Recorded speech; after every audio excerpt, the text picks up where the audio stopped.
The rain came down in sheets that October evening, the kind that drowns out everything except the sound of your own heartbeat. Marcus Holloway stood in his kitchen, stirring a cup of coffee he wouldn't drink, watching the storm through the window. His second wife, Patricia, had gone to bed early with a headache. The house felt too quiet, the way it always did when thunder rolled in from the west. Then came the knock. Not a gentle tap, not the apologetic sound of a neighbor asking to borrow something. This was deliberate. 3 heavy strikes against the wood that seemed to shake the frame itself. Marcus set down his cup. His hands, calloused from years of construction work, suddenly fell cold. Nobody visited at this hour. Nobody who meant well, anyway. He moved through the hallway, each step measured, controlled. Through the frosted glass of the front door, he could see a shape. A woman, soaked through, her silhouette distorted by the rain streaming down the panes. When he opened the door, the world stopped. She stood there, hair plastered to her face, clothes dripping onto his welcome mat. But it wasn't the rain that froze the blood in his veins. It was her face, those eyes, that mouth he'd kissed 1,000 times in another life. "Hello, Marcus." Her voice cut through the storm like a blade through silk. "You thought I was gone, didn't you?" His throat closed. His vision narrowed to just her face, every feature a ghost made flesh. Catherine, his first wife, the woman he'd buried 8 years ago beneath an old oak tree deep in Blackwood Forest. The woman who shouldn't be breathing, who shouldn't be standing, who shouldn't exist anywhere except in his nightmares and the shallow grave he'd dug with his own trembling hands. "You're not real," he whispered. She smiled then, and it was Catherine's smile. Sad, knowing, or not. The rain kept falling. The thunder rolled closer, and Marcus Holloway realized that every lie he'd buried was about to claw its way back to the surface. Before we go deeper into this nightmare, if this story already has your heart racing, hit that like button. Drop a comment telling me what you think is really happening here. And subscribe to the Witness Wall, because some truths refuse to stay buried. Every week, we shine light on stories the world try to forget. Join us. Become a witness. Now, let me take you back. Back to when Marcus and Catherine were still living a lie that looked like love.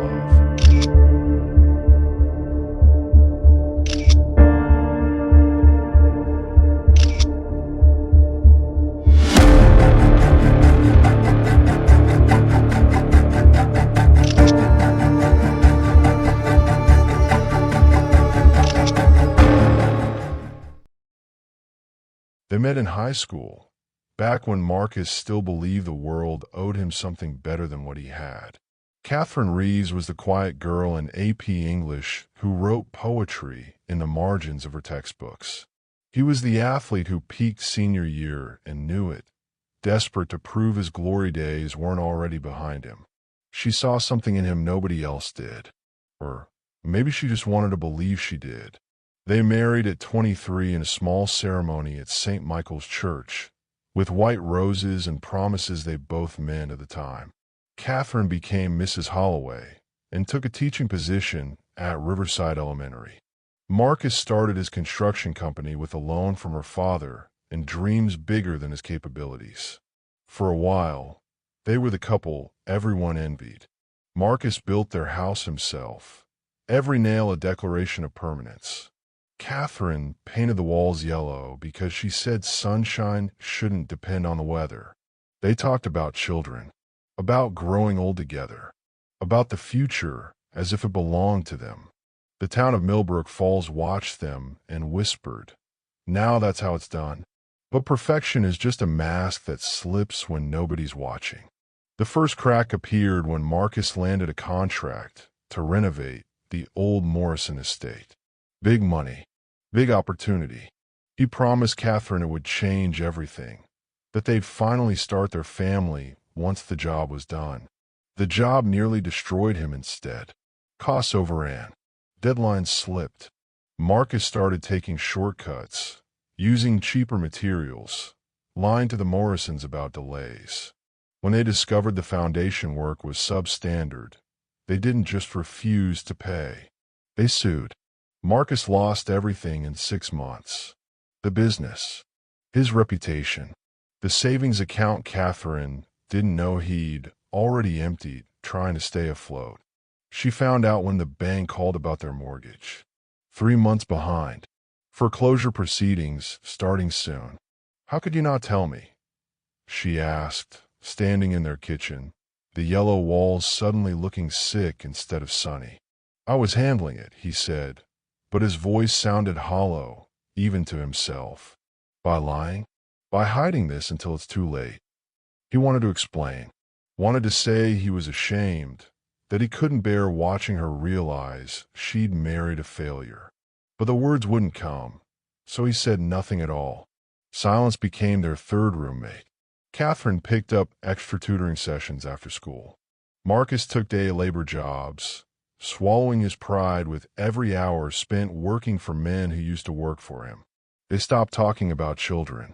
They stopped talking about much of anything except bills and blame. And then came David Chun. He was a music teacher at Catherine's school. Gentle, artistic, everything Marcus wasn't. Catherine started staying late for faculty meetings.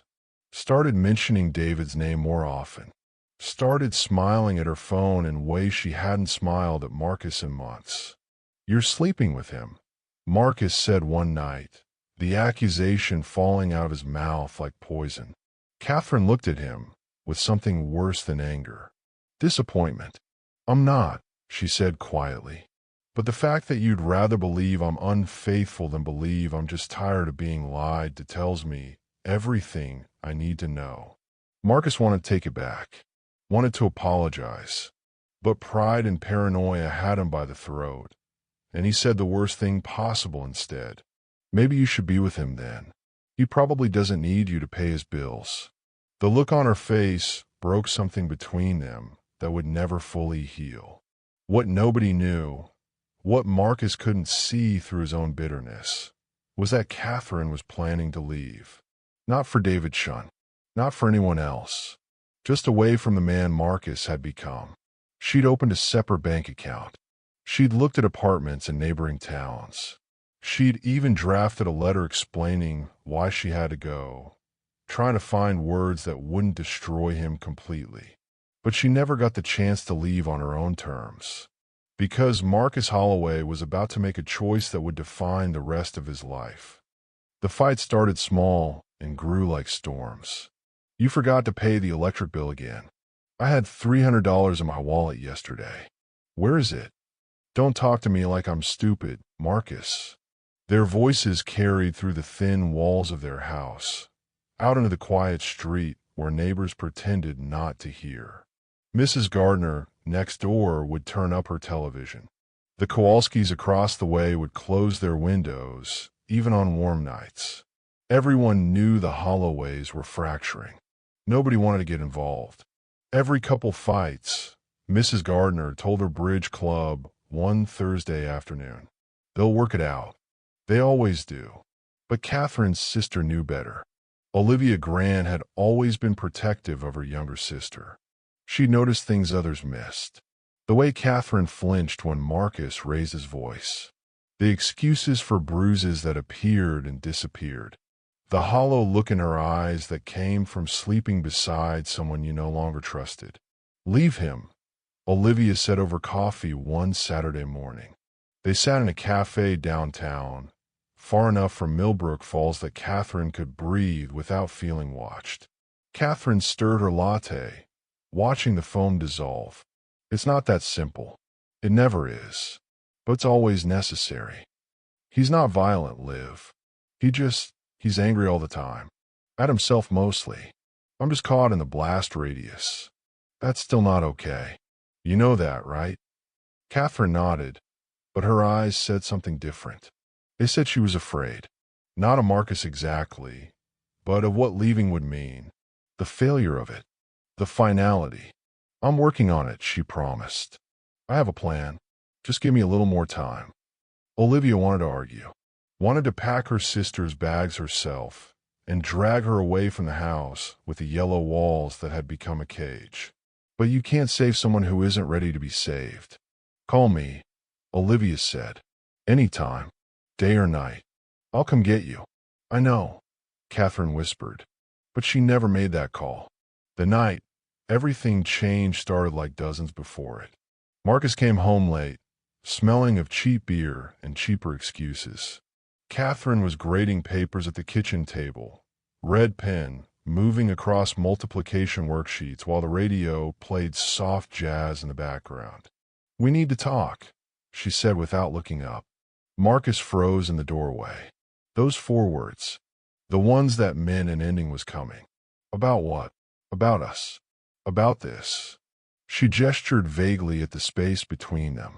This isn't working, Marcus. You know it isn't. So what? You want a divorce? Is that it? His voice was already rising, defensive. I want us to be honest. I want to stop pretending everything's fine when we're both miserable. I'm not miserable. Yes, you are. And so am I. The words hung in the air like smoke. True and suffocating. Marcus sat down across from her, and for a moment, he looked like the boy she'd fallen in love with. Vulnerable. Lost. I can fix this, Kath. Give me another chance. How many chances does one person get? One more. Please. She wanted to believe him. Part of her still loved the man he used to be, the one buried under years of resentment and failure. But love isn't always enough to save something already drowning. I'm staying at Olivia's for a few days, she said gently. We both need space to think. That's when something shifted in Marcus's eyes. The vulnerability vanished, replaced by something cold and calculating. You're not leaving. Marcus, you don't get to give up on us. Not after everything I've sacrificed. Sacrificed. Catherine's voice rose despite herself. I'm the one who's been keeping us afloat. I'm the one working extra hours while you drink away what little we have left. That's not fair. None of this is fair, but I can't keep drowning with you. The words hit Marcus like a physical blow. In that moment, looking at his wife across the kitchen table they'd picked out together 7 years ago, he saw his entire life collapsing. His business gone, his reputation ruined. And now Catherine, the one good thing he thought he still had, was leaving too. He stood up slowly. If you walk out that door, we're done. We're already done, Marcus. This is just admitting it. She went upstairs to pack a bag. Marcus stood in the kitchen, hands shaking, mind racing. He could hear her moving around in their bedroom, opening drawers, pulling clothes from the closet. Each sound was a nail in the coffin of their marriage. He poured himself a drink, then another. The whiskey burned but didn't warm anything inside him. When Catherine came back down with her overnight bag, Marcus was waiting at the bottom of the stairs. Don't do this, he said one last time. I have to. She moved a step past him. He grabbed her arm. Not hard. Not yet, just enough to stop her. Let go, Marcus. We need to talk about this. Really talk. We just did. Let go. Catherine, let go of me. She pulled away, and Marcus held on tighter without meaning to. They struggled at the top of the stairs, both of them pulling in different directions, neither willing to surrender. And then Catherine's foot caught on the edge of the top step. Time seemed to slow. Marcus saw her eyes widen, felt her weight shift wrong, reached out to catch her, but grabbed only air. She fell backward down the stairs, her body hitting each step with sounds that would echo in Marcus's nightmares forever. At the bottom, she lay still, too still. Catherine. Marcus stumbled down after her, his heart hammering against his ribs. Kath, baby, say something. Blood pooled beneath her head, dark and spreading across the hardwood floor she'd insisted on refinishing herself 2 summers ago. He knelt beside her, pressing shaking fingers against her neck, searching for a pulse he couldn't find. No, no, no, no. "Catherine, wake up. Please wake up." But she didn't wake up. Her eyes stared at nothing, already filming over with the absence of life. Marcus sat there for minutes or hours, time lost all meaning, beside his wife's body, his mind fragmenting into panic and calculation. He should call 911. Should explain what happened. It was an accident. They'd struggled. She fell. Tragic, but not his fault. Not really. But then other thoughts crowded in. The neighbors who'd heard them fighting for months. The divorce Catherine had mentioned. Her sister who hated him. The bruises he'd left on her arm just minutes ago when he'd grabbed her. Who would believe it was an accident? Marcus looked at his dead wife and made a choice that would define the rest of his life. He chose survival over truth. Secrecy over justice. He chose to bury what he'd done. At exactly 11:47 p.m., Mrs. Gardner jerked awake to the sound of something heavy hitting a wall. Or floor. She couldn't quite tell which. The sound came from next door, from the Holloway house, where she'd learned to tune out the arguments like background noise. But this was different. After the crash came silence. Complete and absolute. Mrs. Gardner lay in bed, listening, waiting for voices, for the usual escalation. But nothing followed except the quiet hum of her refrigerator and the distant sound of a car alarm several streets away. She almost got up to check. Her hand even reached for her bathrobe. But it was late, and the Holloways were young, and surely they didn't need a nosy neighbor interfering in their private business. By morning, she'd convince herself she dreamed it. Inside the Holloway house, Marcus moved like a machine, his body acting while his mind retreated somewhere safe and numb. He couldn't look at Catherine's face, so he covered her with a blanket from the couch. Even in death, she deserved that much dignity. His construction background took over. He knew about weight distribution, about leverage and physics. He'd moved heavy materials plenty of times. This was just another job, just another problem to solve. Don't think, just move. He carried Catherine to the garage, wrapped in a blanket, and laid her gently in the bed of his pickup truck. Covered her with a tarp he'd used for roofing jobs. Tied it down with rope he'd bought at Murphy's Hardware 3 weeks ago. The neighborhood slept. The streetlights cast their usual orange glow. Everything looked normal, felt normal, as if the world hadn't just shattered into 1,000 irreparable pieces. Marcus drove Catherine's car first, took it to the train station parking lot 15 miles away, left it there with the keys inside, doors unlocked. Let whoever found it make their own assumptions about where she'd gone. Then he walked the 3 miles back to where he parked his truck on a side road, his boots crunching through gravel, his breath coming in clouds in the October cold. By the time he returned home, it was 3 a.m. He cleaned the blood from the hardwood floor with bleach and towels he'd later burn. He scrubbed until his hands were raw and the wood was pale from chemical exposure. The sun rose on November 1st to find Marcus Holloway sitting at his kitchen table, drinking coffee, staring at nothing. At 8:30 a.m., Olivia called Catherine's cell phone. It went straight to voicemail. At 9:15, she called the house. Marcus answered on the third ring, his voice carefully constructed to sound tired and frustrated.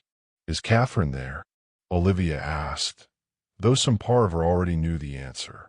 "She left last night, after another fight, took off in her car. I thought maybe she went to your place." Silence on the line. Olivia's instincts screaming. "She never showed up." "Well, I don't know what to tell you. We argued. She said she needed space. She left." "Marcus, I swear to God, if you hurt her." "I didn't touch her," he said, and technically it was true. He hadn't hurt her. Gravity had. His hands had been nowhere near her when she fell. The lie worked because it was built on a foundation of technical truth. Olivia called the police at 10 a.m., filed a missing person report by noon. Detective James Morrison, no relation to the family whose estate Marcus had ruined, took down the information with the weary efficiency of someone who'd seen too many domestic disputes. Any history of violence? Morrison asked. Arguments, Olivia admitted. Loud ones. But Catherine never said he hit her. Does she have any reason to just take off? Family somewhere else? Friends in another state? No. Catherine wouldn't just leave without telling me. Something's wrong. I know it. But knowing and proving are different beasts entirely. Marcus played his part perfectly. Concerned husband. Confused and hurt. He told police about their argument, about Catherine's threats to leave, about the stress they'd both been under. He showed them his phone. No threatening messages, no incriminating searches. Just text from the night before. Please come home. We can work this out. He even cried during the interview, and the tears were real. He was mourning, just not in the way the detectives thought. Catherine's car was found 3 days later at the station. Witnesses remembered seeing a dark sedan in the lot that night, but nobody could recall details. The car itself told them nothing. No blood, no signs of struggle, just an empty vehicle that could mean anything or nothing. The investigation stalled within a week. Without evidence of foul play, without a body, without any concrete proof that Marcus had done anything wrong, the case became just another missing person file gathering dust. Olivia refused to accept it. She called Detective Morrison twice a week, started her own investigation, interviewing neighbors, tracking Catherine's last known movements. But every trail led nowhere. Sometimes people just leave. Morrison told her gently after 3 months. It's not what you want to hear, but it happens. Not Catherine, Olivia insisted. She wouldn't do that. But the world had moved on, and Marcus Holloway breathed a little easier every day that passed without anyone knocking on his door to arrest him. He'd gotten away with it, or so he believed. 3 days after Catherine disappeared, Marcus told his remaining friends he needed to clear his head. The stress of his wife vanishing had become too much. He was going camping in Blackwood Forest, the same woods where he used to hunt with his father before the old man died. Take all the time you need, they said, patting his shoulder, offering sympathy he didn't deserve. He loaded his truck before dawn. Camping gear for appearance, shovels, and lime hidden beneath. The tarp-wrapped bundle that had been in his garage since that terrible night, stored in a chest freezer he'd bought for cash from a stranger on Craigslist. The drive took 2 hours. Marcus knew these woods intimately. Every trail, every clearing, every spot where hunters might wander and where they never did. There was an oak tree deep in the forest's heart, ancient and gnarled, standing alone in a depression where water collected after heavy rains. It was off the main trails, accessible only by following a dry creek bed that most people never noticed. His father had shown him this place when Marcus was 12. This is where the world forgets, his father had said, words that seemed prophetic now. Marcus parked his truck at a trailhead 3 miles away, hiked in with a backpack full of tools, then returned for the bundle, carrying Catherine's wrapped body through the woods like a soldier evacuating wounded, except his cargo was long past saving. At the oak tree, he began to dig. The ground was softer than expected from recent rains. His shovel bit into earth that smelled of decay and centuries. He dug until his hands blistered, until his back screamed, until the hole was deep enough to hide everything he'd done. Catherine went into the ground still wrapped in the tarpon blanket. Marcus stood at the edge of the grave, looking down at the shape that had been his wife, and finally let himself feel something beyond panic. Grief, real and crushing. I'm sorry, he whispered to the bundle. I'm so sorry, Kath. But sorry doesn't resurrect the dead. Sorry doesn't undo choices. Sorry is just another word for too late. He filled in the grave, covered it with leaves and fallen branches. Scattered limestone powder he'd brought to accelerate decomposition and confuse any cadaver dogs that might someday search these woods. By the time he finished, the sun was setting. The oak tree stood sentinel over secrets it would never tell. Marcus camped that night near the actual trailhead, building a fire, eating beans from a can, making sure other campers saw him, establishing his alibi. Just a grieving husband trying to cope with his wife's mysterious disappearance. He returned home 2 days later, thinner and haunted-looking, which everyone attributed to stress and worry. "Any news?" he asked Detective Morrison. "Nothing yet. We're still looking." Marcus nodded, playing the part. But inside, relief and horror warred for dominance. The oak tree kept its secrets. The forest remained silent. And Catherine's body, 3 feet below the surface, began its slow return to the earth that made her. For 8 years, that grave remained undisturbed. Rain fell and washed away footprints. Seasons changed and covered everything with new growth.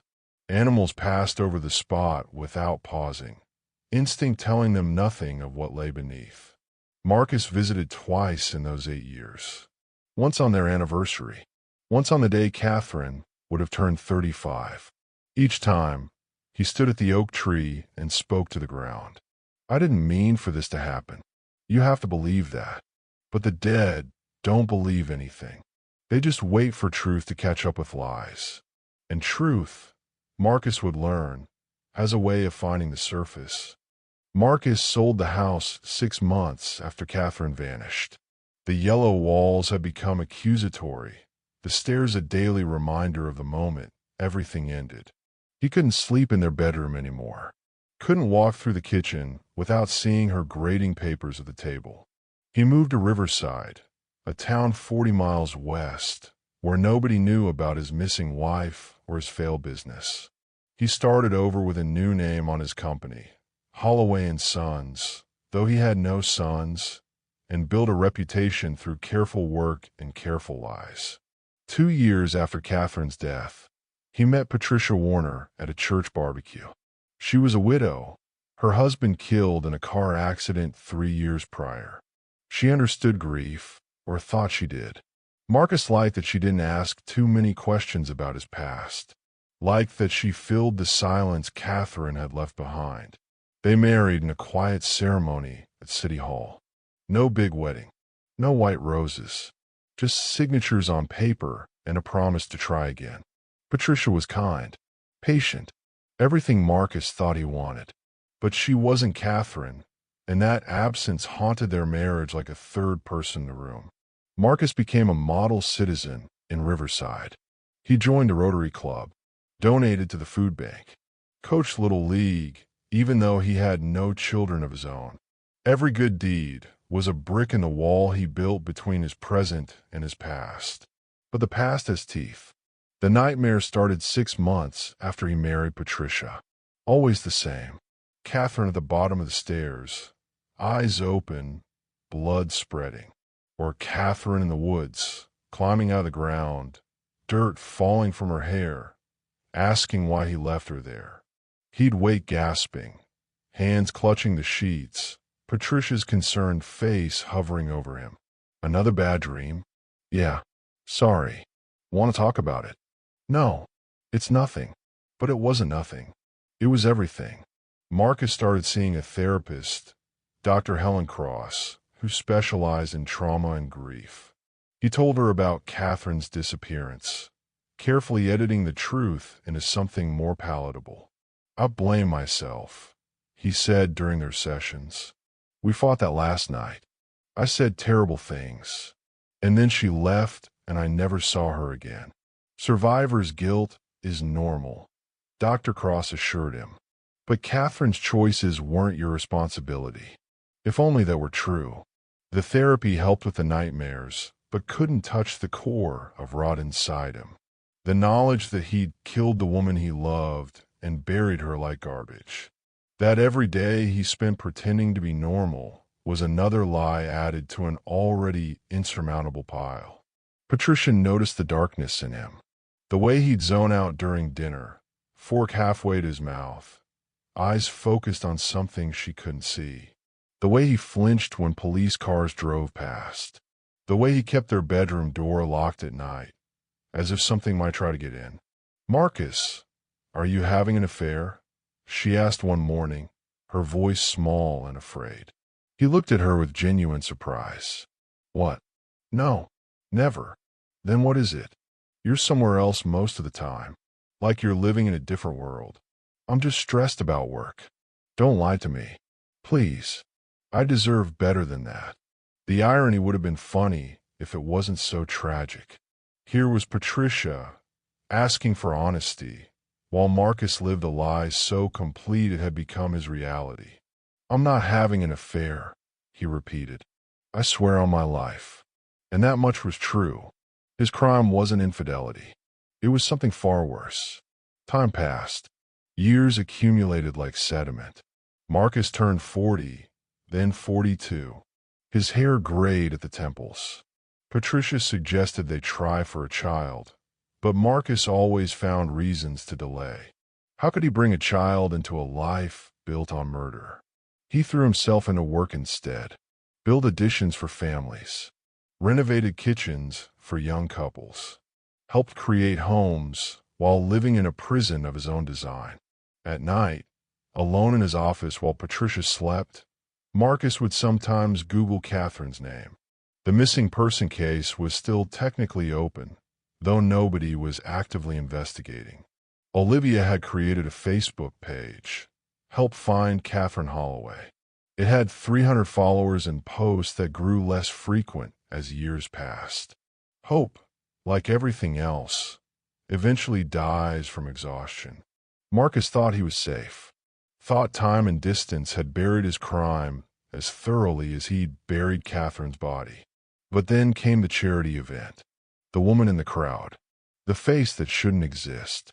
And Marcus learned that some debts can never be forgotten, only deferred. The Riverside Community Foundation held its annual fundraiser at the Grand Oak Hotel, a converted mansion on the edge of town. Marcus attended with Patricia, both of them dressed in their Sunday best, playing the role of respected citizens supporting a good cause.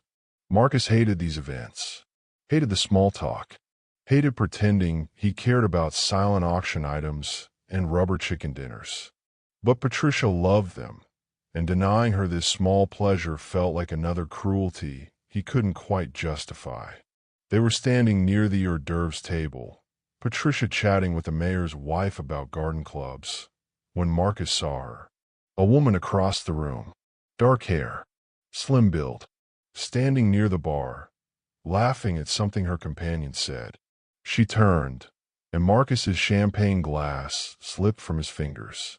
It was Catherine. Same eyes, same smile, same way of tilting her head when she laughed. For a moment, Marcus forgot how to breathe. The room spun. His heart hammered against his ribs like something trying to escape. "Marcus, you okay?" Patricia touched his arm. He couldn't answer, couldn't look away from the impossible woman across the crowded ballroom. Their eyes met. The woman's smile faltered, just for a second. Then she turned back to her companion, said something Marcus couldn't hear, and moved toward the exit. "I'll be right back," Marcus managed, already moving. "Marcus, wait." But he was gone, pushing through the crowd, following the ghost he'd created with his own hands 8 years ago. He reached the hotel lobby just in time to see her disappear through the main doors. He ran after her, his dress shoes slapping against marble, his breath coming in gasps. Outside, the parking lot was full of cars but empty of people. The woman was gone, vanished as completely as Catherine had that November night. Marcus stood under the hotel's awning, rain beginning to fall, wondering if he'd finally lost his mind completely. When he returned inside, Patricia was waiting with concern carved into her face. "What was that about? I thought I saw someone." From before. From before when? From when I lived in Millbrook Falls. Someone I used to know." Patricia studied his face, and Marcus saw the moment she decided not to push. Not here, not now, but later, in private, they'd have this conversation. They left the fundraiser early, Marcus driving in silence while rain hammered the windshield. Patricia kept glancing at him, her worry growing with every mile. At home, Marcus went straight to his office, locked the door, sat in the dark, trying to convince himself he'd imagined it. Stress, guilt, his mind creating phantoms to torture him.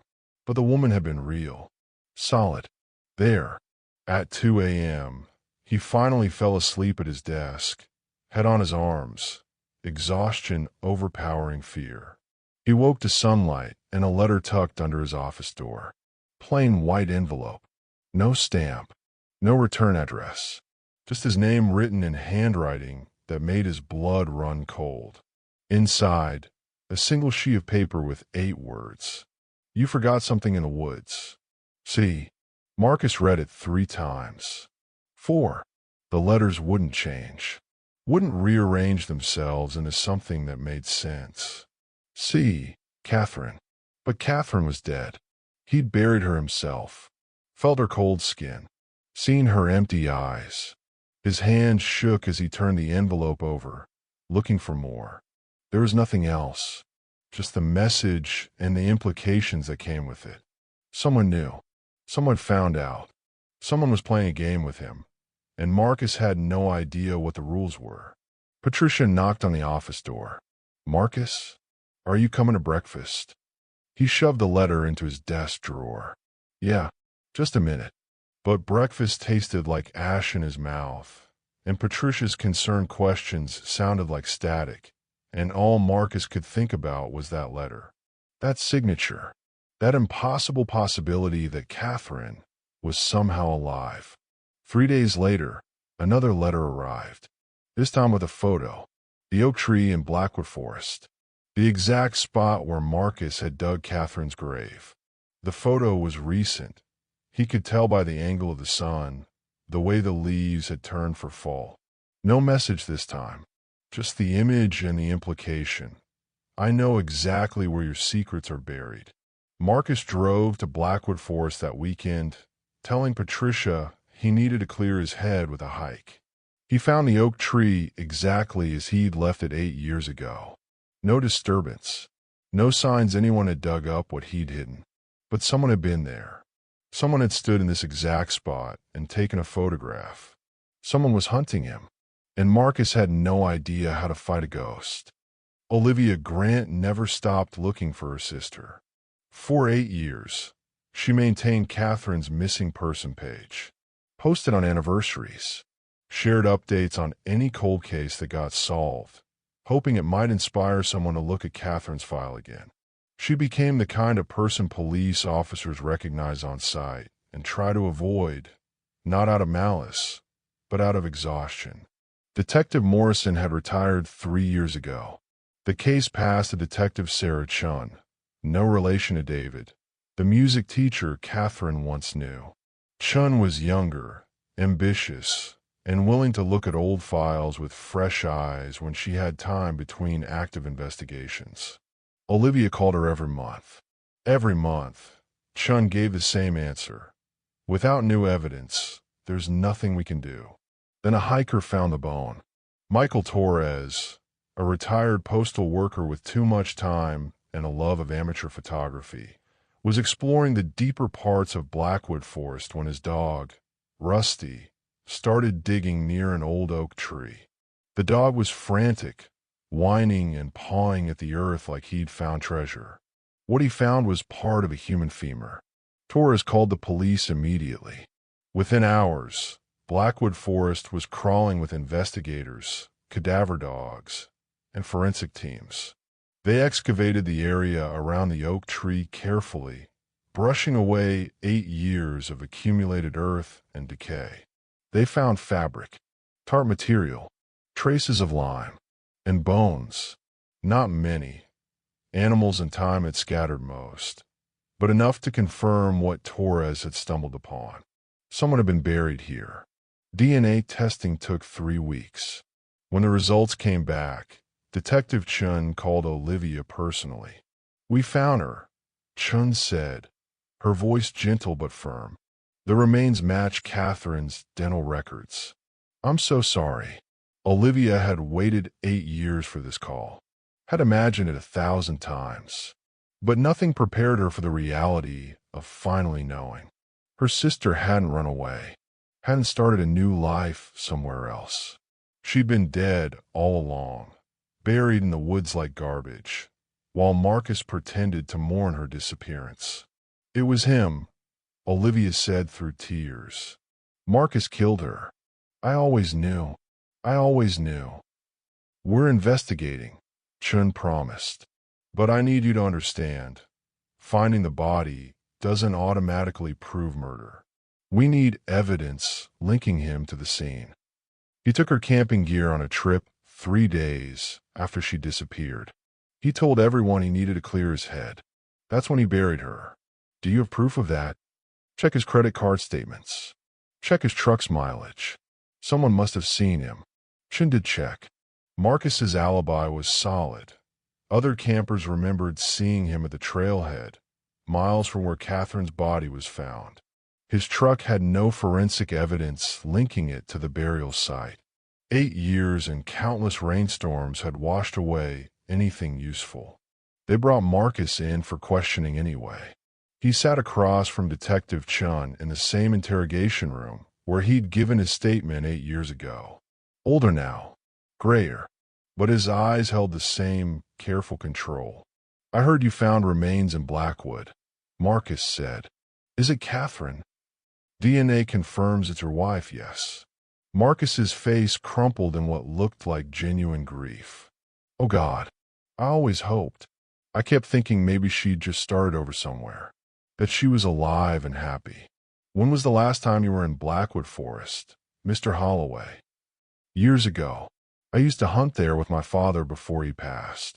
Never went back after Catherine disappeared. I went camping once, about a week after she left. Needed to get away from everything." "And where exactly did you camp?" "Near the main trailhead. There's a clearing there. Other people around. I wasn't in any condition to go deep into the woods alone." Chin showed him a photo of the oak tree. "Ever see this spot?" Marcus studied it carefully. Too carefully. "I don't think so. The forest all kind of looks the same after a while. Your wife was buried less than 3 miles from where you told us you camped. Are you saying I killed her?" Marcus's voice rose, perfectly calibrated outrage. "I love Catherine. Her leaving destroyed me. And now you're telling me someone murdered her and buried her out there? And you think I did it? Did you?" "No. I swear on my life, I didn't hurt her." Chin questioned him for 3 hours. Marcus's story never changed, never faltered. He expressed shock, grief, and anger in all the right places. Without physical evidence linking him to the burial site, without witnesses, without anything except Olivia's suspicions, they had to let him go. "We're watching you," Chin warned as Marcus left. "If you did this, we'll prove it." Marcus drove home in silence, his hands white-knuckled on the steering wheel. They'd found Catherine.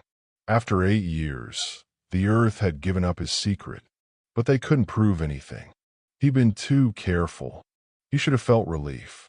Instead, he felt like walls were closing in from all sides.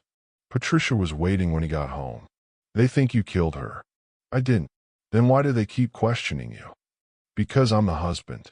The husband is always the first suspect." "Did you love her?" Patricia asked, her voice breaking. "Your first wife. Did you love her more than you love me?" Marcus looked at his second wife and couldn't find the lie fast enough. The truth sat between them like a living thing. "I love you," he said finally. But both of them heard what he didn't say. That night, Marcus dreamed of Catherine again. But this time she wasn't at the bottom of the stairs. She was standing at his bedroom door, dirt falling from her clothes, her eyes black pits in a face that was both her and not her. "They found me," she whispered, "but they're not done looking." He woke to an empty room and the sound of rain against the windows. And somewhere in that rain, someone was watching his house. Someone who looked exactly like the woman he'd buried. Someone who was about to knock on his door and turn his carefully constructed life into ashes. The knock came 4 days after police found Catherine's remains. Marcus had been living in a state of suspended terror. Every car that passed, every phone call, every shadow that moved wrong. He'd stopped sleeping, stopped eating more than he had to. Patricia moved into the guest room, unable to bear the weight of his paranoia. "You need to see someone," she said. "A therapist, a doctor, something." "I'm fine." "You're not fine. You're falling apart." But how could he explain what was eating him alive? Not just guilt over Catherine's death, not just fear of the police, but those letters, those photos, that woman at the charity event who shouldn't exist. Someone knew everything, and they were playing with him like a cat with a dying mouse. The storm that evening was biblical. Wind howled around the house. Trees bent double. Power flickered twice before staying on. Patricia was upstairs with a migraine, lights off, door closed. Marcus stood in the kitchen, staring at nothing, when the knock came. 3 heavy strikes. Deliberate. Demanding. He moved to the door like a man walking to his execution. Through the frosted glass, he could see her shape. When he opened the door, the world tilted sideways. Catherine stood on his porch, soaked to the bone, hair plastered to her face, wearing clothes he didn't recognize. "Hello, Marcus." His throat closed. No air, no words, just the sound of his heartbeat and the rain and the impossible woman in front of him. "You thought I was gone, didn't you? You're not real," he whispered. She stepped forward into the light of the hallway. Water dripped onto his welcome mat. Her eyes, Catherine's eyes, held something he couldn't name. Not quite anger, not quite satisfaction, something colder. Or not. Marcus stumbled backward. His mind was fragmenting. This wasn't possible. Couldn't be possible. He'd buried her, watched them find her bones. This was a hallucination, a breakdown. His guilt made flesh. "What do you want?" The words came out broken. "To talk. About what you did. About what happens next." "I didn't." "Don't." Her voice cut like a blade. "Don't lie to me anymore. I know everything, Marcus. Everything." Behind him, he heard Patricia's voice from upstairs. "Marcus?" "Who's at the door?" The woman who looked like Catherine smiled. "Your new wife. Does she know what you are?" "Please," Marcus whispered. "Please just tell me what you want. The truth. All of it. No more running. No more hiding." Patricia appeared at the top of the stairs, wrapped in her bathrobe, squinting against the light. "Marcus? Who is that?" The woman looked up at Patricia, and her smile widened. "I'm Catherine Holloway, his first wife. I think we need to have a conversation." Patricia's face went pale. "That's impossible. You're dead. They found your body. Did they? Or did they find what he wanted them to find?" Marcus's mind raced, trying to understand. How could this be happening? The DNA results, the dental records, everything had confirmed the remains were Catherine's. Unless. "Who are you?" he asked. The woman stepped fully inside, closing the door behind her. Rain dripped from her clothes onto the hardwood floor. "You really don't know? After all these years? After everything you took from me? I don't understand." "No, you wouldn't. Because you never asked the right questions. Never looked beyond your own guilt and fear." Patricia came down the stairs slowly, phone in her hand. "I'm calling the police." "Please do," the woman said. "I think Detective Chun would be very interested in what I have to say." Marcus felt the walls closing in. This woman knew too much. Knew about the burial site. About Chun. About everything. "How?" he managed. "How do I know? Or how am I here?" She pulled a photograph from her pocket, protected in a plastic sleeve, held out to Marcus. It showed 2 babies. Identical. side by side in a hospital bassinet. Catherine had a twin sister, the woman said. Rachel, given up for adoption when they were 3 days old. Their mother couldn't afford to keep both. Chose Catherine. Left me with strangers. Marcus stared at the photo, at the two babies who could have been mirror images. You're Rachel Grant, Catherine's identical twin, the sister nobody knew existed, the one who spent 30 years searching for where she came from. And when I finally found my birth family, when I finally learned I had a sister, her voice cracked. She was already gone, vanished, and everyone said she'd just run away. But the DNA, Patricia said from the stairs, the body they found, if you're her twin, identical DNA, Rachel finished. We share the same genetic markers. When they tested those bones, they matched me too. But I'm standing here alive. So the question becomes, whose body did they really find in those woods? The rain hammered against the windows. Thunder rolled overhead. And Marcus Holloway realized his nightmare had only just begun. Rachel Grant had spent 3 years finding the truth. It started when she was 30, married with no children, living in Portland and working as a paralegal. She'd always known she was adopted. Her parents, the Millers, kind people who'd given her a good life, never hid that fact. But they'd never had details beyond closed adoption. Young mother, couldn't keep the baby. Rachel had questions. Who did she look like? Where did her artistic tendencies come from? Did she have siblings somewhere? She submitted her DNA to one of those ancestry websites, hoping for answers. What she got was Olivia Grant, showing up as a first-degree relative, an aunt she never knew existed. The rest unfolded like a mystery novel Rachel couldn't put down. Olivia told her about Catherine, about the disappearance 8 years ago, about the husband who'd seemed too calm, too controlled, about the feeling that something terrible had happened, but no way to prove it. Rachel saw photos of Catherine and felt like she was looking in a mirror. Same face, same eyes, same everything. I think my birth mother gave up one of us, Rachel told Olivia during their first phone call. I think Catherine and I were twins. Olivia went silent for a long moment. My mother never mentioned another baby, but she died when Catherine was 10. Maybe she never told anyone. Rachel flew to Millbrook Falls, met Olivia in person, saw the resemblance confirmed in real time. They looked at Catherine's childhood photos together, and in several, you could see a second bassinet in the background, a second baby blanket, small details that nobody had questioned because nobody knew to look. If Catherine's dead, Rachel said, if Marcus killed her like you think he did, then I want to help you prove it. How? By being Catherine, by haunting him, by making him so paranoid he slips up.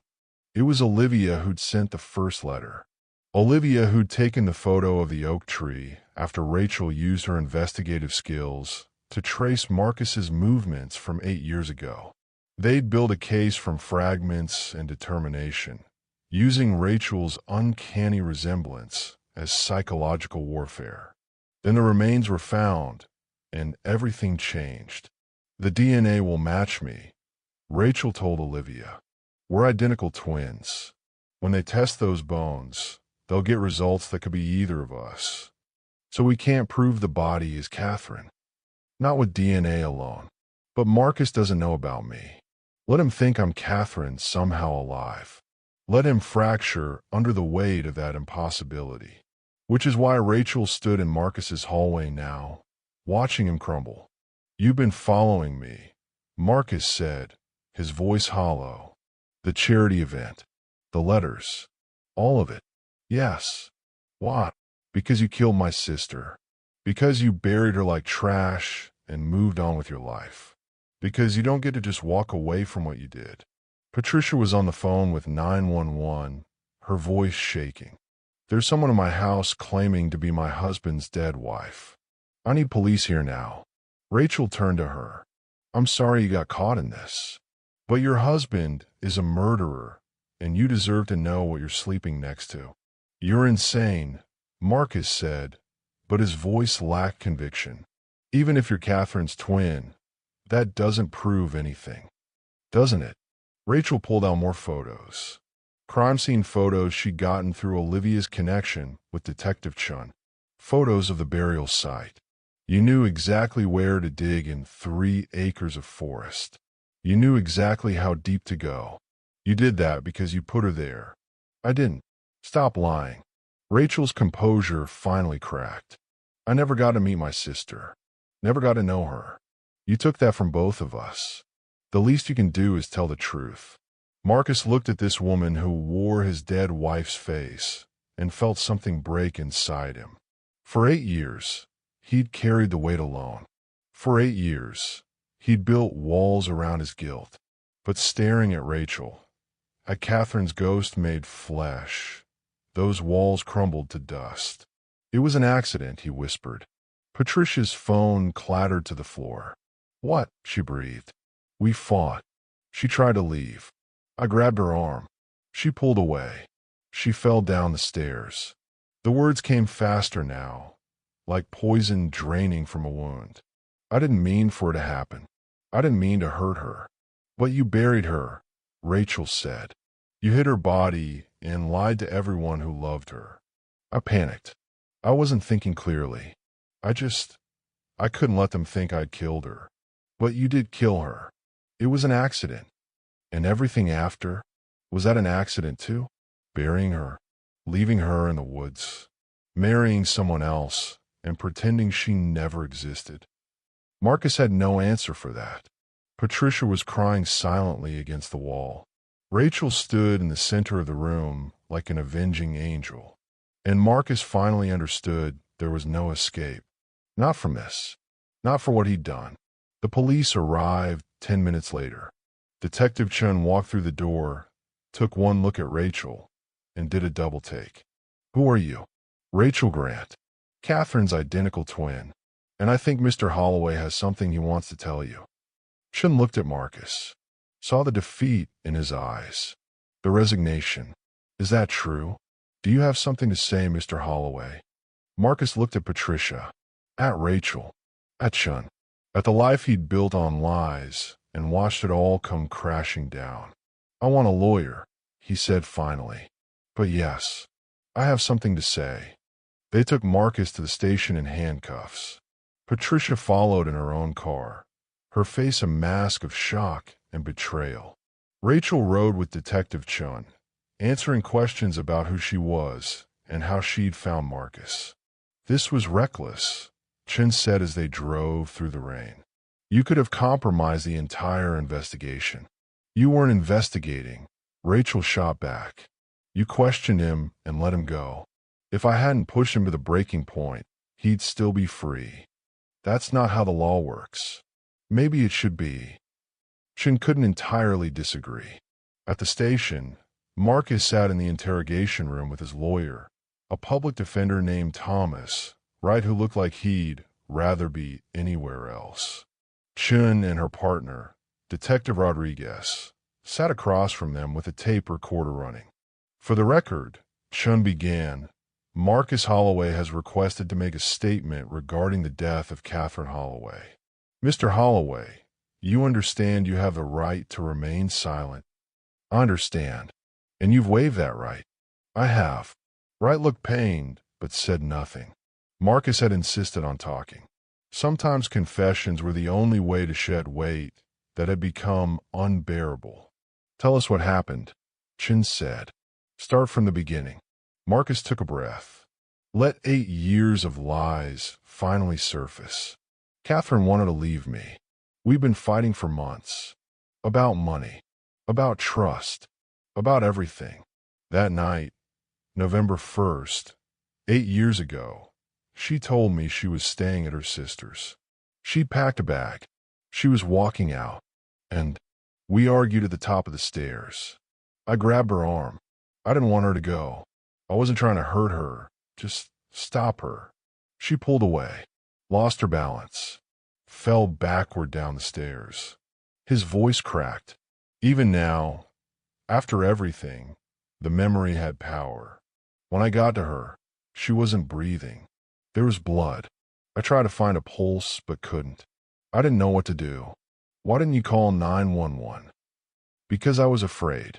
We've been fighting for months. Neighbors heard us. Her sister hated me. If I called the police, they'd think I pushed her. They'd think I murdered her. So instead you buried her. Marcus nodded miserably.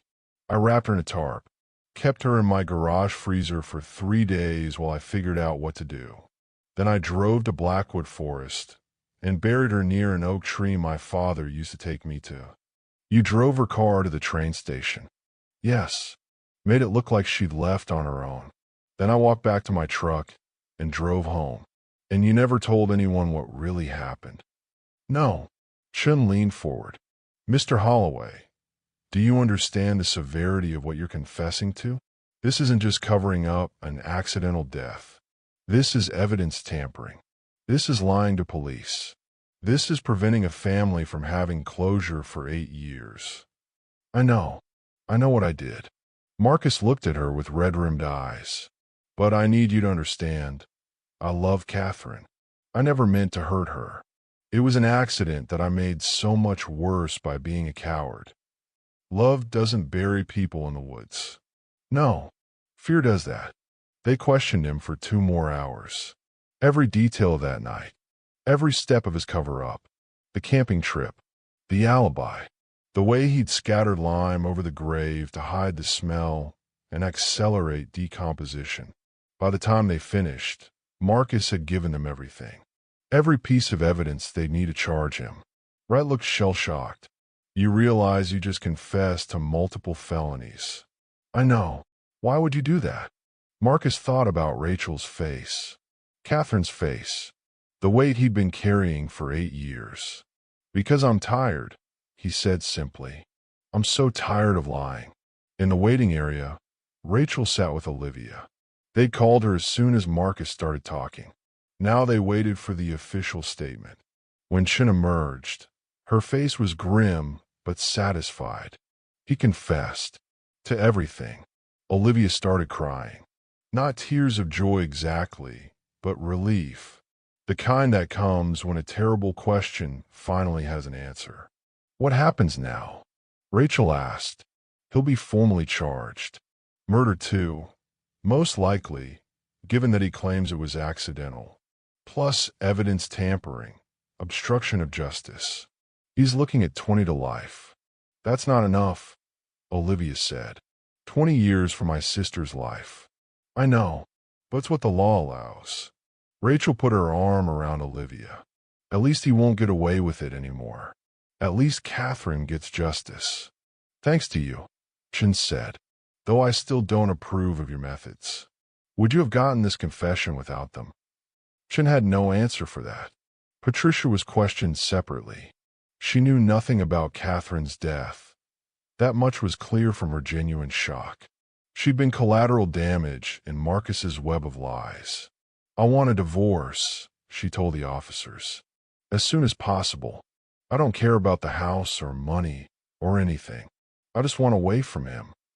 They let her go with a victim services number and a reminder she might be called to testify. As she left the station, she passed Rachel in the hallway. The 2 women locked eyes. Patricia saw her husband's first wife staring back. Rachel saw a woman whose life had just been destroyed. I'm sorry, Rachel said. Are you? Patricia's voice was bitter. You got what you wanted. You get to be the hero who brought him down.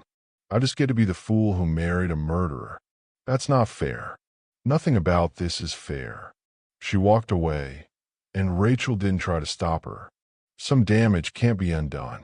Some wounds don't heal just because the truth comes out. But at least the truth was finally free. The trial took 14 months to reach court. Marcus pleaded guilty to second-degree murder and evidence tampering. His lawyer argued that the death itself was accidental, that Marcus had panicked in the aftermath, that 8 years of guilt had been its own prison. The prosecution argued that whether Catherine's fall was accidental or not, Marcus's actions afterward showed consciousness of guilt. He'd had multiple opportunities to come clean. He'd chosen lies every time. The courtroom was packed.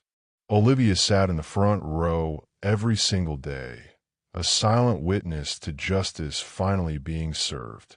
Rachel attended too, her presence a constant reminder of what Marcus had taken for both sisters. Patricia filed for divorce before the trial even started. She never visited Marcus in jail, never wrote, never looked back. On the witness stand, Marcus told his story again. The fight, the fall, the burial. His voice was steady, resigned. He'd stopped running. "Do you have anything to say to the victim's family?" the judge asked during sentencing. Marcus looked directly at Olivia. "I'm sorry. I know that doesn't fix anything, doesn't bring her back. But I am truly, deeply sorry for what I did to Catherine, for what I took from all of you." Olivia didn't respond, didn't acknowledge him, just stared with eyes that held 8 years of grief and rage. The judge sentenced Marcus to 25 years to life. He'd be eligible for parole when he was 70 years old, assuming he lived that long. As they led him away in chains, Marcus looked back one last time. Not at Olivia, not at Rachel, but at the empty space where Patricia used to sit, and something in his face suggested he understood exactly what he'd lost. Everything. After the trial, Rachel stayed in Millbrook Falls for a few weeks. She and Olivia grew close, finding comfort in their shared connection to Catherine. They went through old photo albums together, found pictures from the hospital where Catherine and Rachel had been born, confirmed their mother's secret that had stayed buried for 30 years. "Why do you think she gave you up?" Rachel asked one evening over wine. Olivia considered. "I think she was desperate. Young. Broke. She could barely afford to keep one baby, let alone 2. She probably thought she was giving you a better life." "Did she? I don't know. Were you happy?" Rachel thought about the Millers, about her childhood in Portland. "Yeah, I was. But I always felt like something was missing, like there was a hole I couldn't explain. That was Catherine." "Yeah." They sat in comfortable silence, mourning a relationship that never got the chance to exist. "What will you do now?" Olivia asked. "I don't know. Go back to Portland, I guess. Back to my life. But everything feels different now. Because you know where you came from. Because I know what I lost before I ever got the chance to have it." Olivia understood that particular kind of grief all too well. The night before Rachel flew home, she visited Catherine's grave. They'd moved her remains from the medical examiner's office to a proper cemetery, with a headstone that read, "Catherine Marie Holloway, beloved sister, teacher, friend taken too soon, but never forgotten." Rachel placed 2 white lilies on the grave, one for Catherine, one for the life they'd both been robbed of. "I wish I'd known you," she said to the stone. "I wish we'd had time to be sisters, to share secrets and arguments, and all the messy, beautiful parts of family." The wind rustled through the cemetery trees. Somewhere a bird sang. "But I made sure he couldn't hide what he did. I made sure your death mattered. I made sure you weren't forgotten." She knelt in the grass, pressed her palm against the cold marble. "You're free now. No more waiting. No more secrets. Just peace." Rachel stayed until the sun set, saying goodbye to a sister she'd never met but would carry with her forever. When she finally stood to leave, she whispered one last thing. "I forgive Mom for choosing you, and I hope you forgive her for letting me go." The grave held no answers, but somehow Rachel felt lighter. Marcus Holloway was processed into Stillwater State Prison on a gray Tuesday morning. They took his clothes, cut his hair, gave him a number instead of a name. He became inmate 847392, just another man serving time for crimes he couldn't take back. His first cellmate was a lifer named Reuben who'd killed his business partner over a failed real estate deal. Reuben had been inside for 18 years and counting. "What are you in for?" Reuben asked the first night. "I killed my wife."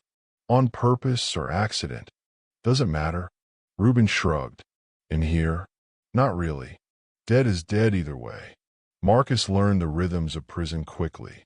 When to speak, when to stay silent, which guards could be reasoned with, and which ones couldn't. He kept his head down, did his work detail, attended mandatory therapy sessions where he talked about guilt and consequences with a counselor who'd heard it all before. Do you think about her? The counselor asked one session. Every day. With guilt. With everything. Guilt. Regret. Grief. Sometimes I even remember the good times before everything went wrong.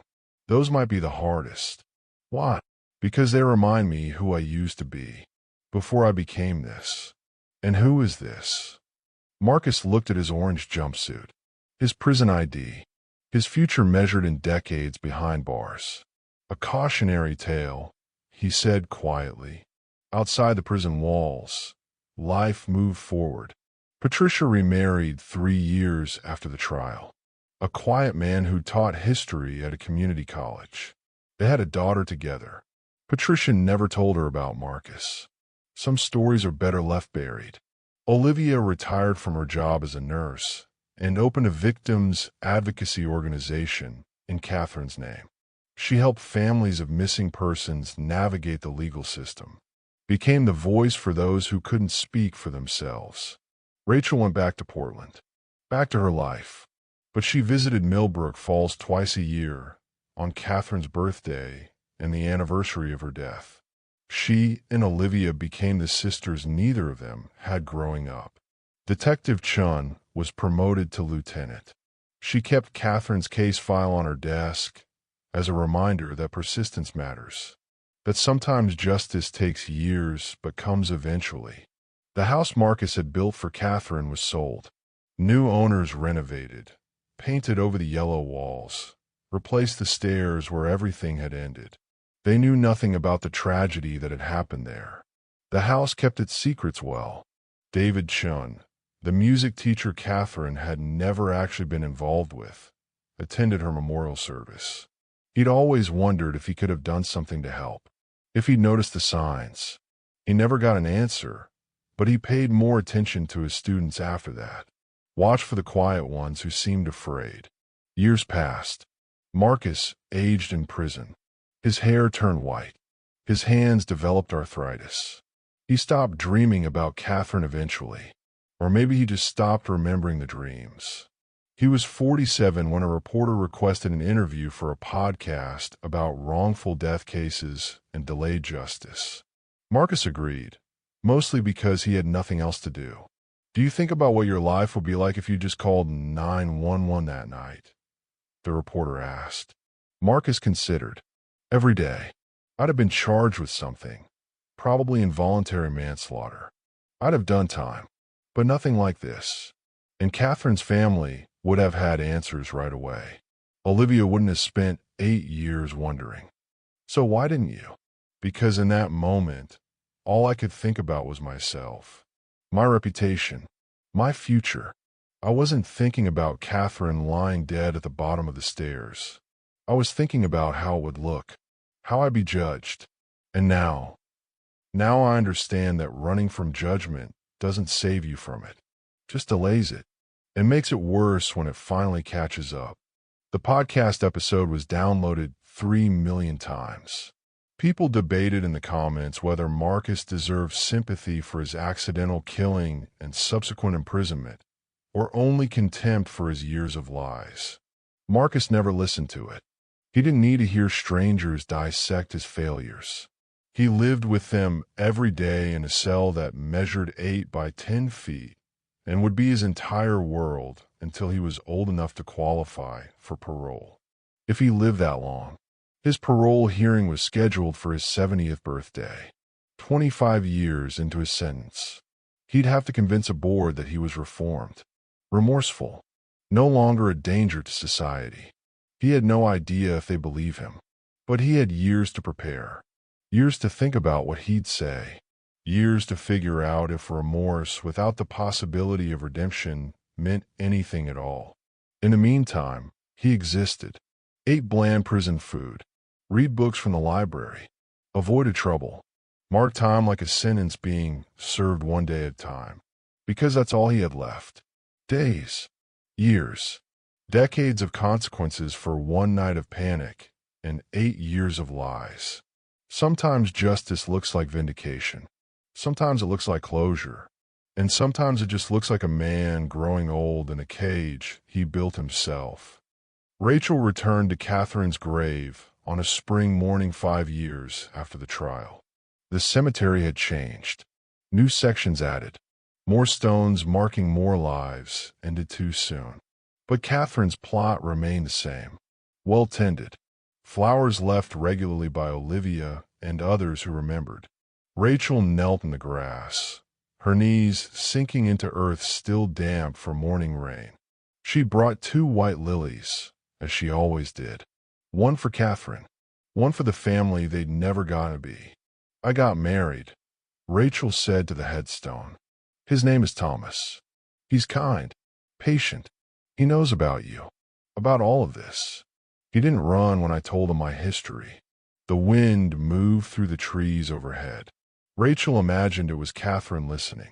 I wish you could have been there. At the wedding, I kept thinking about how you should have been my maid of honor, how we should have spent the morning getting ready together, nervous and excited. All the things twins are supposed to share. She placed the flowers carefully at the base of the stone. Olivia walked me down the aisle instead. She said you would have loved that. 2 sisters honoring a third. Rachel sat back on her heels, letting tears come that she'd been holding back for months. I'm pregnant. Due in October. We're having a girl. We're naming her Catherine. The admission broke something open in Rachel's chest. Joy and grief tangled together until she couldn't tell them apart. I hope that's okay. I hope wherever you are, you know it's not to replace you, but to remember you, to make sure your name doesn't die with what happened to you. She pressed her palm against the cold marble, the same gesture she'd made 5 years ago, but feeling entirely different now. I forgive Mom for the choice she made. I forgive her for keeping you and giving me away. I understand she did the best she could in an impossible situation. The wind picked up. Rachel closed her eyes. And I forgive you too, for existing when I didn't know I was missing something, for dying before I found you, for leaving me with questions I'll never get answers to. She opened her eyes, vision blurred with tears. But most of all, I forgive myself, for not finding you sooner, for not somehow knowing you existed and needing me, for living a life while you were buried in the woods. Rachel stood slowly, her hand lingering on the stone one last moment. You're free now, Catherine. No more darkness. No more secrets. Just peace. She walked back to her car, feeling lighter than she had in years. The weight of searching, of haunting Marcus, of living in the shadow of a sister she'd never known. All of it finally released. That evening, Rachel called Olivia. I went to the cemetery today, Rachel said. How was it? Healing. I told her about the baby, about Thomas, about how I'm finally moving forward. Olivia's voice warmed. She'd be happy for you. Catherine always wanted kids. She'd have been an amazing aunt. I wish she could be. In a way, she will be. Little Catherine will carry her name, her memory. That matters. They talked for an hour, sharing stories and making plans. Olivia would visit Portland for the birth, would be Aunt Olivia to baby Catherine, would make sure the new generation knew about the woman they were honoring. Do you ever think about Marcus? Rachel asked eventually. Olivia was quiet for a moment. Sometimes. Not with anger anymore. Just sadness. For all the waste. All the lives destroyed by one moment of cowardice. Do you forgive him?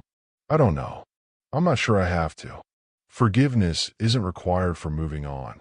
Sometimes acceptance is enough. What's the difference? Forgiveness means releasing them from the dead.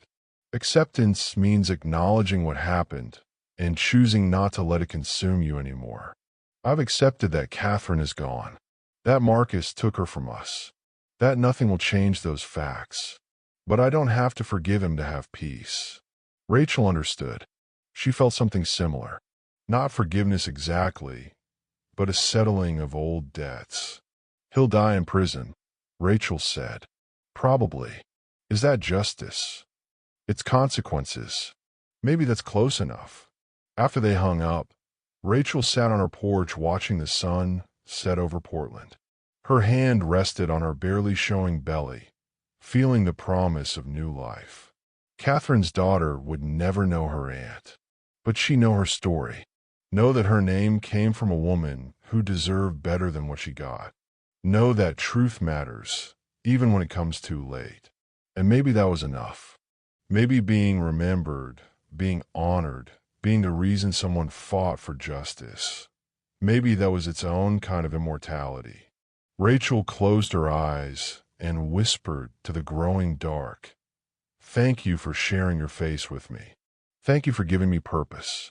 Thank you for being my sister, even though we never met." The darkness whispered nothing back. But somewhere, in whatever place the dead go to rest, Rachel hoped Catherine heard her. Hoped she knew she wasn't forgotten. Hoped she was finally, truly free. 7 years after Marcus was imprisoned, Olivia Grant was in her kitchen making tea when she heard the knock. It was late afternoon, that golden hour when the sun slants through windows and makes everything look softer than it is. She wasn't expecting anyone. Rachel was in Portland with her daughter. Olivia's few close friends knew to call first. The knock came again, polite but persistent. Olivia set down her tea kettle and went to the door. Through the frosted glass, she could see a small shape, a child. When she opened the door, a girl of about 10 stood on her porch.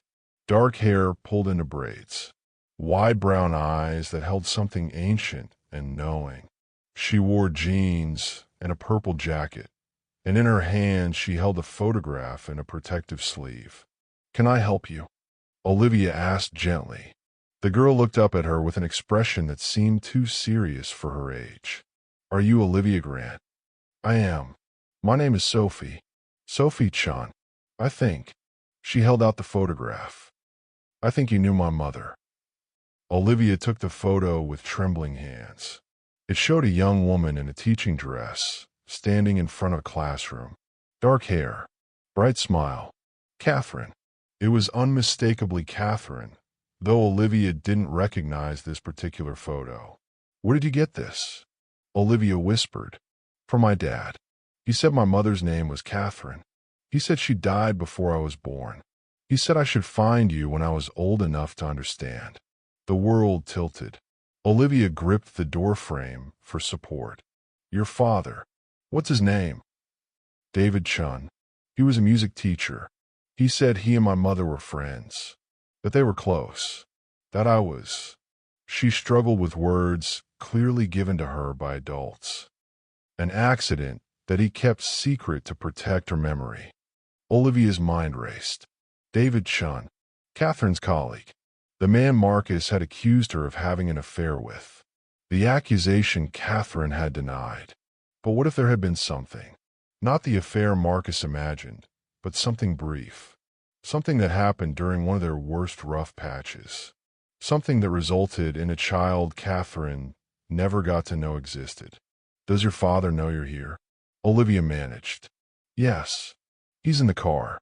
He wanted to give us privacy first. He said this should be between family." "Family," Olivia repeated, the word feeling foreign and familiar at once. Sophie nodded solemnly. "He said you're my aunt. That my mother had a sister who never stopped looking for her. Who made sure the person who hurt her faced consequences." Tears spilled down Olivia's cheeks.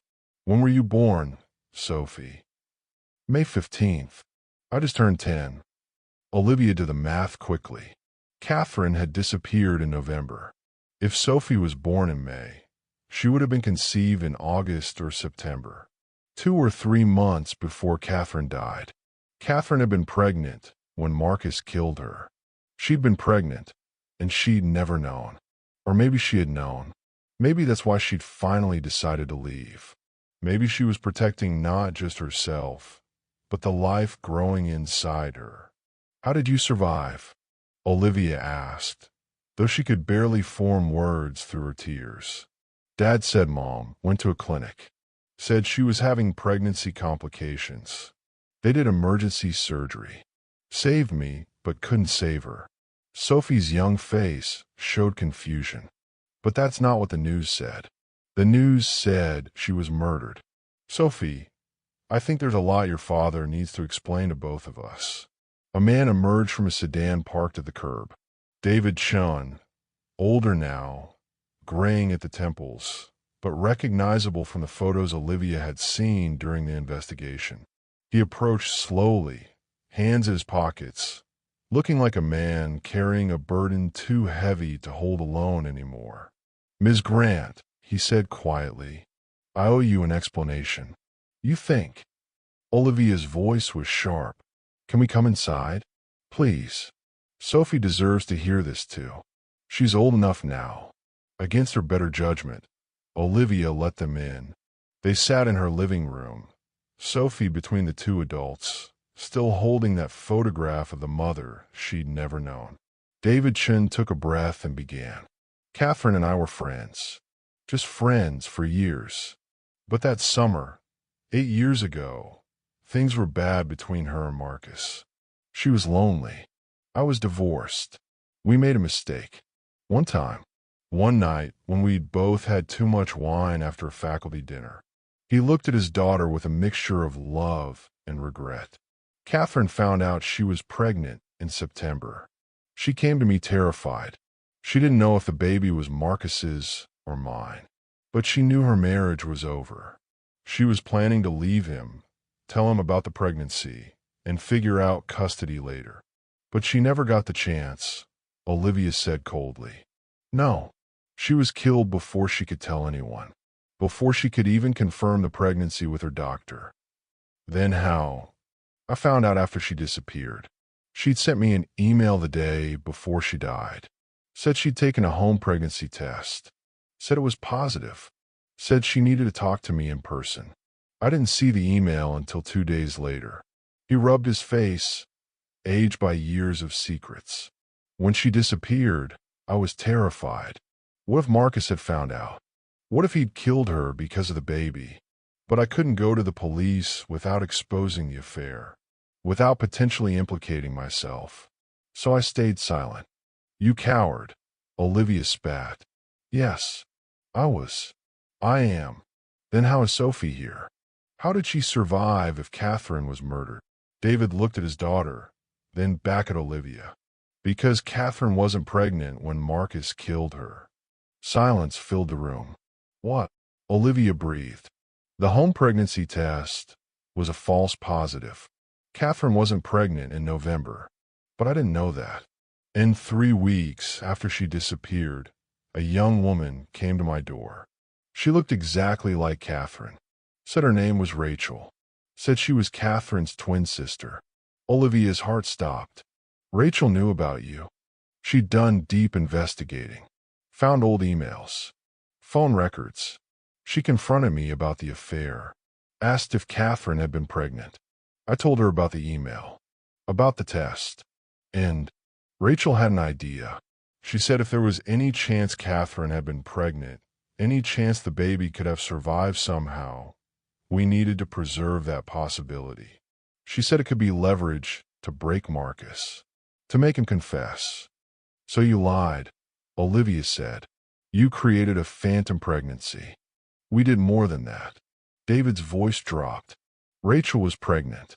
She'd gotten pregnant shortly before she found out about Catherine. The father was gone, uninterested. She was planning to raise the child alone." Understanding dawned on Olivia's face. "No.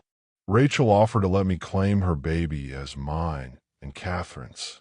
To create a living connection to Catherine that could haunt Marcus. To make him believe he'd killed a pregnant woman.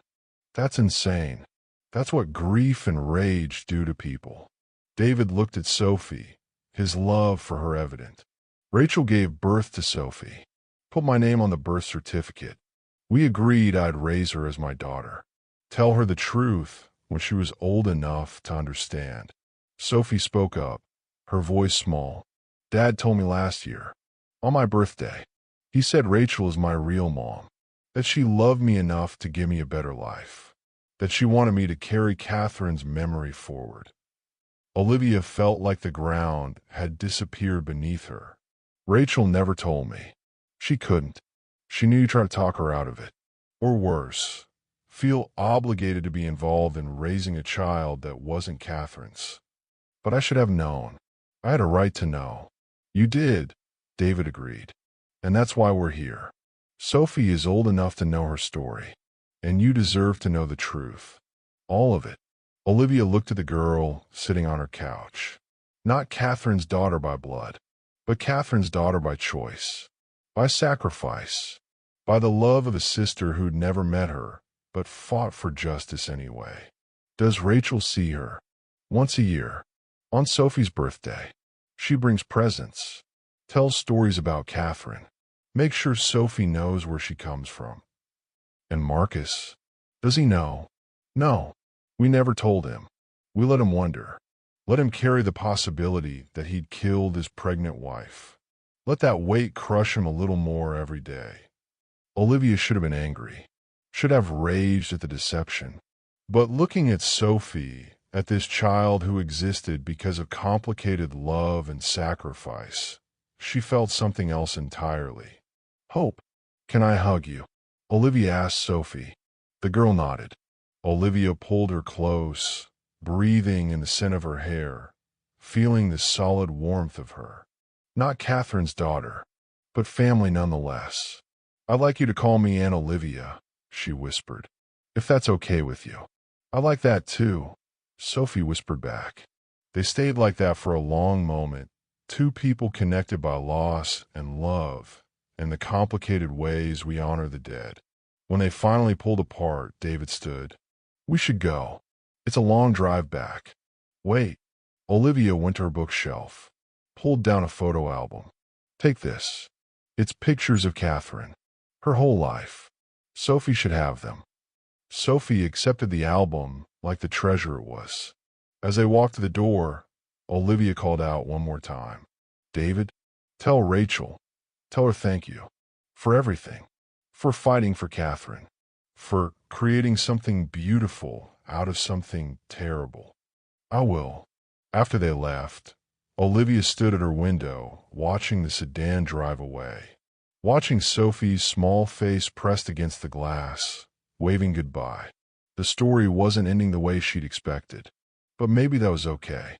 Maybe justice wasn't always neat and clean. Maybe sometimes it looked like a little girl carrying her mother's memory forward, even when that mother wasn't the one she thought. Olivia picked up her phone, called Rachel. I just met Sophie, she said when Rachel answered. A long pause. Then, I'm sorry I didn't tell you. I understand why you didn't. I'm not sure I agree with it, but I understand. Is she okay? Sophie. She's wonderful. Smart. Kind. She has her eyes. She has Catherine's heart. Yeah, Olivia agreed. She does. They talked for hours that night. About secrets and sacrifices. About the different ways people carry love forward. About how family isn't always blood, but sometimes it's choice. And somewhere in a prison cell, Marcus Holloway lay awake, not knowing about Sophie. Not knowing about the complicated web of love and lies that had formed around his crime. He'd taken a life, but in the aftermath, new life had somehow emerged. Not as replacement, not as redemption, but as proof that even in the darkest stories, light finds a way through. The door Marcus had slammed shut 8 years ago when he buried Catherine in the woods would never open again. His chance at a different ending was gone forever, sealed by his own choices. But other doors had opened. Olivia and Rachel and Sophie, 3 women connected by a tragedy that had somehow become a family. And in Millbrook Falls, people still remembered Catherine Holloway, still told her story, still made sure that the young teacher who'd loved her students and dreamed of a better life wasn't forgotten. Some doors closed forever, but the ones that matter most, The doors to memory, to love, to justice, those stay open. Those doors become walls. Witness walls, where every story matters, where every voice is heard, where the dead are remembered not for how they died, but for how they lived and who loved them enough to demand the truth. This was Catherine's door. This was her wall, and it would stand as long as people remembered to knock.